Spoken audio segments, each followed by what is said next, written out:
It wasn't just television. It was a cultural collision. When Congresswoman Jasmine Crockett sat across from Judge Judy in what was billed as an unprecedented televised conversation on justice and policy, no one could have anticipated the fireworks that would follow. From the moment the cameras started rolling, there was a tension in the air, not the superficial kind used to hype up TV segments, but the real, electrically charged kind that signals something raw is about to break loose. Millions tuned in expecting a civil discourse. What they got instead was a live confrontation that would rewrite the rules of televised debate and leave an entire nation rewinding in disbelief.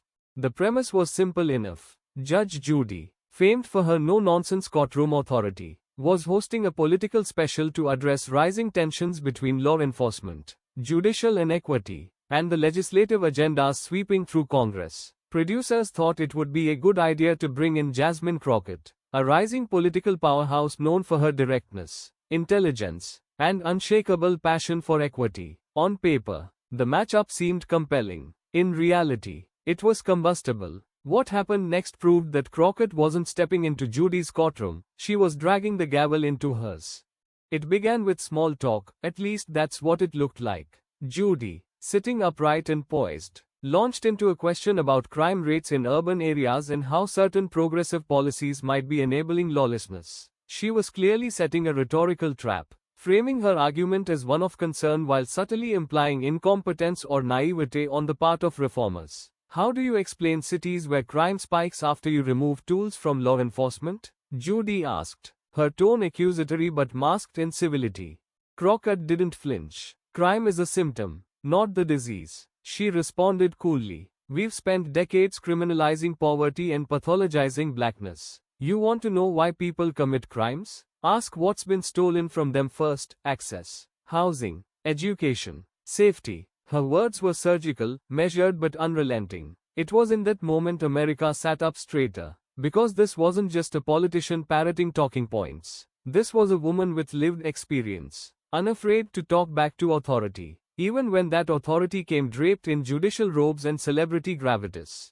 The atmosphere shifted instantly. Judge Judy, used to commanding the room with a single word, now found herself in unfamiliar territory. She attempted to interrupt, but Crockett kept going. The same system that fills your courtroom with defendants built their cages long before they broke any laws, she said, her voice tightening with controlled passion. And while we're here talking accountability, where's the accountability for the corporations funding private prisons? For the lawmakers who passed 3-strike laws in exchange for campaign donations?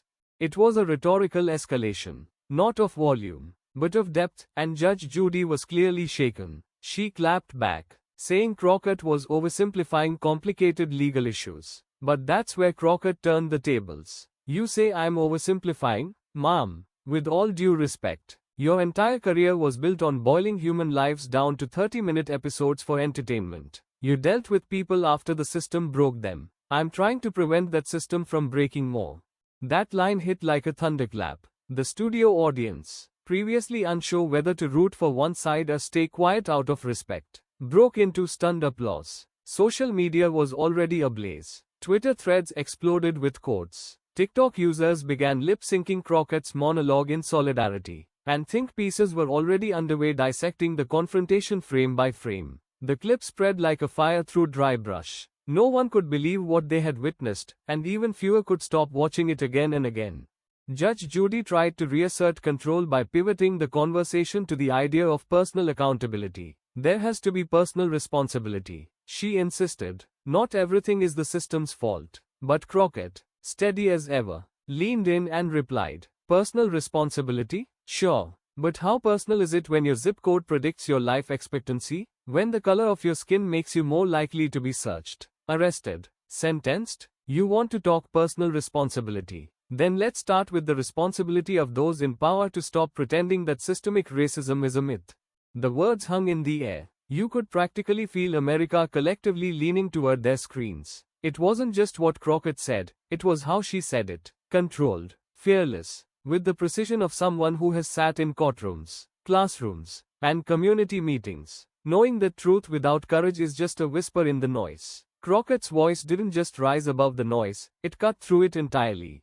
As the segment neared its halfway point, Judge Judy was visibly frustrated. trying to regain control not just of the segment but of the narrative. She asked, perhaps a bit condescendingly, whether Crockett believed the American justice system had any redeeming qualities. Crockett's response was swift. I believe in the people who survive it, not the system that crushes them. I believe in the mother working 3 jobs to keep her son from falling into the pipeline. I believe in the innocence that's punished and the resilience that refuses to die. The system? It's on life support, and it's time for a transplant, not a band-aid. That was the moment the internet broke. The phrase, not a band-aid, began trending. People weren't just watching the moment, they were feeling it, internalizing it, echoing it in comment sections and live streams. Crockett had done more than just challenge Judge Judy. She had reframed the entire conversation about law, order, and justice in real time. And she did it on live TV, with the grace and fire of someone who knows what's at stake.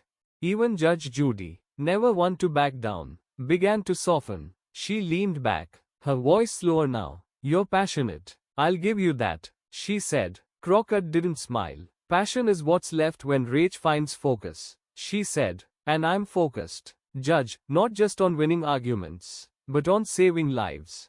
Judy finally nodded, the first sign of real deference in the entire exchange. It was an acknowledgement, not of defeat, but of understanding, and that may have been the most astonishing thing of all. For once, the courtroom titan known for cutting people off and rendering instant judgments had to sit in silence and listen. That silence spoke volumes.